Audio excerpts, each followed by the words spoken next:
Chers frères et sœurs bien-aimés dans le Seigneur, le texte de l'évangile d'aujourd'hui nous invite encore à méditer sur les fins dernières. Quelles seront les conditions de la fin? Le Seigneur, dans l'évangile que nous avons aujourd'hui, nous donne quelques éléments que nous ne pouvons pas appliquer à la lettre dans la compréhension de ce qui va se passer, puisque tout se rapporte en un temps particulier à Jérusalem. Et il va naturellement, dans ce qu'il va prophétiser, prévoir toute la destruction de Jérusalem et les différentes déportations du peuple de Dieu.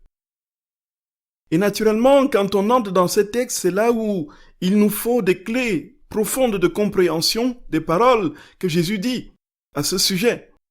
Tout comme si on lit Daniel ou l'Apocalypse sans ces clés, on peut aller dans toutes sortes d'interprétations erronées qui ne sont pas justes. En fait, nous sommes ici dans des messages que le Seigneur donne qui vont être, comme il le dit lui-même, le royaume de Dieu est au milieu de vous, est en vous, vont être transposés sur un plan purement spirituel. La destruction générale de Jérusalem, la destruction des nations, les captivités, ainsi de suite, sont à comprendre d'abord dans un plan spirituel, et puis naturellement, il y aura effectivement, selon ce que le Seigneur dit, et ce que l'on peut prévoir par ailleurs dans bien de prophéties, il y aura certainement quelque chose de l'ordre d'une transformation de ce monde. La nature de la transformation et de la purification de ce monde nous échappe. Elle est, comme dit le Seigneur, elle sera purifiée par le feu. De quel feu s'agit-il, frères et sœurs bien-aimés? Est-ce le feu du Saint-Esprit ou un feu matériel? Personne ne le sait. Mais toujours est-il que le Seigneur dit que la purification est inévitable. Il s'ensuit que le dernier et le seul message que nous pouvons retenir, c'est la finale de l'évangile. C'est ceci, frères et sœurs bien-aimés, le Seigneur descendra alors après tout ce chaos, après tout ce tohu-bohu apocalyptique, le Seigneur descendra sur la nuée. Le Fils de l'homme va venir dans une nuée avec puissance et grande gloire. Alors, quand ces événements commenceront, redressez-vous, relevez la tête, car votre rédemption approche. En définitive, nous retenons le message, frères et sœurs bien-aimés.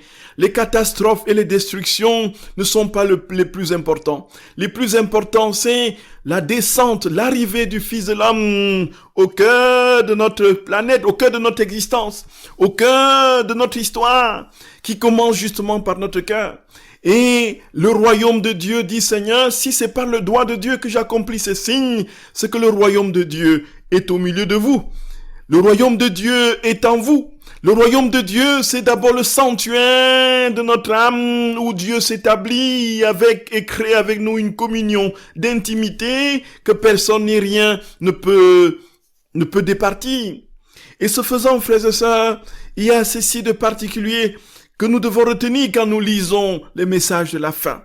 Nous devons retenir une seule et unique chose, la victoire du Seigneur sur le mal.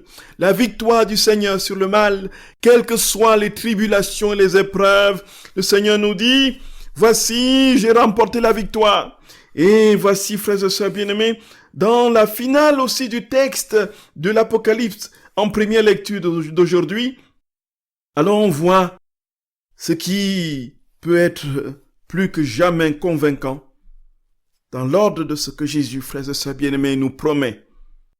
Il dit, lorsque Saint Jean voit, il entend comme une voix forte d'une foule immense dans le ciel qui proclamait « Alléluia !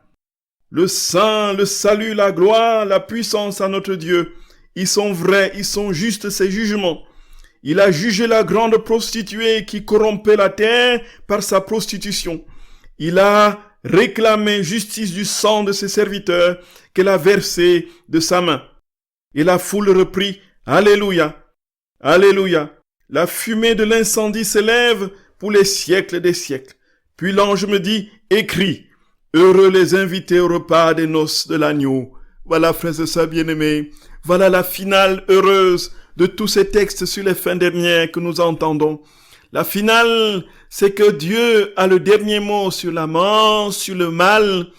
Le mal sera consumé et l'incendie du mal, la fumée de cet incendie montera de siècle en siècle. Et ainsi, nous avons la certitude que c'est Dieu qui règne, qu'il vienne régner, frères et sœurs bien-aimés. Maranatha, Maranatha, viens Seigneur Jésus, viens régner en nous, viens régner, viens régner. Que ton règne vienne, que ton règne vienne, que ton règne vienne, que ta volonté soit faite sur la terre comme au ciel. Frères et sœurs bien-aimés, qu'il hâte ce règne du tréfonds de notre âme et qu'il nous bénisse au nom du Père et du Fils et du Saint-Esprit. Amen.